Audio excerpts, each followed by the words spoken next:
माँ की ममता, एक भावुक कहानी। एक छोटे से कस्बे में समीर नाम का एक लड़का रहता था। बचपन में ही पिता की मृत्यु हो जाने के कारण परिवार की आर्थिक स्थिति बड़ी दयनीय थी। समीर की माँ कुछ पढ़ी लिखी जरूर थी, लेकिन उतनी पढ़ाई से नौकरी कहाँ मिलने वाली थी। सो घर घर बर्तन मांजकर और सिलाई बुनाई का काम करके किसी तरह अपने बच्चे को पढ़ा लिखा रही थीं। समीर स्वभाव से थोड़ा शर्मीला था और अक्सर चुपचाप बैठा रहता था।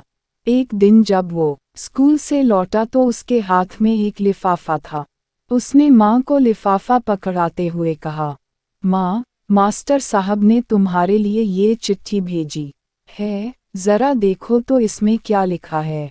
माँ ने मन ही मन चिट्ठी पढ़ी और मुस्कुरा कर बोली, बेटा, इसमें लिखा है कि आपका बेटा काफ़ी होशियार है। इस स्कूल के बाकी बच्चों की तुलना में इसका दिमाग बहुत तेज है और हमारे पास इसे पढ़ाने लायक शिक्षक नहीं है, इसलिए कल से आप इसे किसी और स्कूल में भेजें।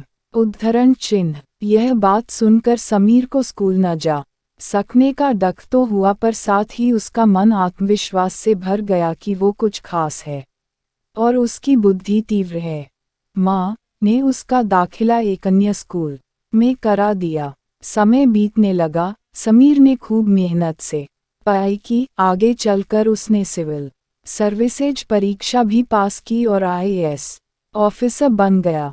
समीर की माँ अब बूढ़ी हो चुकी थीं और कई दिनों से बीमार भी चल रही थीं और एक दिन अचानक उनकी मृत्यु हो गई। समीर के लिए ये बहुत बड़ा आघात था। वह बिलख बिलख कर रो पड़ा। उसे समझ नहीं आ रहा था कि अब अपनी माँ के बिना वो कैसे जिएगा। रोते रोते ही उसने माँ की पुरानी अलमारी खोली और हाथ में उनकी माला, चश्मा और अन्य वस्तुएं लेकर चूमने लगा। उस अलमारी में समीर के पुराने खिलौने और बचपन के कपड़े तक संभाल कर रखे हुए थे। समीर एक एक कर सारी चीजें निकालने लगा और तभी उसकी नज़र एक पुरानी चिट्ठी पर पड़ी। दरअसल ये वही चिट्ठी थी जो मास्टर साहब ने उसे 18 साल पहले दी थी। नम आंखों से समीर उसे पढ़ने लगा। आदरणीय अभिभावक, आपको बताते हुए हमें अफसोस हो रहा है कि आपका बेटा समीर पढ़ाई में बेहद कमज़ोर है और खेल कूद में भी भाग नहीं लेता है। जान पड़ता है कि उम्र के हिसाब से समीर की बुद्धि विकसित नहीं हो पाए है, अतः हम इसे अपने विद्यालय में पढ़ाने में असमर्थ हैं।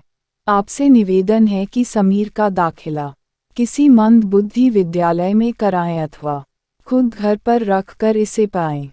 सादर, प्रिंसिपल। समीर जानता था कि भले अब उसकी माँ इस दुनिया में नहीं रहीं, पर वो जहाँ भी रहें उनकी ममता, उनका आशीर्वाद सदा उस पर बना रहेगा।